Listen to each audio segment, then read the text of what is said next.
લઈ ગયા હતા? કિડની માટે. કિડની જે છે એ ધીરે ધીરે તમારી સંકોચાતી હતી અને ક્રિએટિનિન લેવલ વધતું હતું. આ તકલીફ ક્યારથી હતી બેન તમને? લગભગ છેલ્લા 8 વર્ષથી. 8 વર્ષથી તમને આ તકલીફ હતી અને સાથે ડાયાબિટીસ, બ્લડ પ્રેશર અને આંખોની પણ તકલીફ હતી. આપણી અમૃતાલયની દવાઈ લીધે કેટલો ટાઈમ થયો? 1 મહિનો. 1 મહિનો થયો. શું પરિણામ છે તમારા શરીરમાં? 80% સારું છે. 80% સારું છે. ક્રિએટિનિન પેલા કેટલું હતું તમારું? 9.51 હતું. 9.51 હતું, જે ઘટીને એક જ મહિનામાં કેટલું આવી ગયું છે અત્યારે? 6.8. જે એમનો રિપોર્ટ એ સાથે લાવ્યા છે અને એમનું ક્રિએટિનિન જે છે એ 6.8 જેટલું આવી ગયું છે. એટલે કે કિડની ધીરે ધીરે પોતાનું કામ નોર્મલ કરવા જઈ રહી છે. સોજામાં કેવું છે તમને? સોજા બિલકુલ નથી. સોજા બિલકુલ નથી.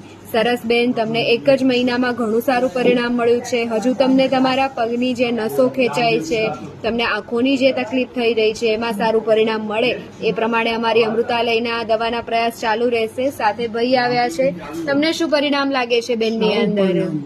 જોકે એમના રિપોર્ટ તો રિઝલ્ટ બતાવી જ રહ્યું છે. સાથે શરીરમાં પણ એમને ઘણું સારું છે. 7 કિલો વજન ઉતર્યું.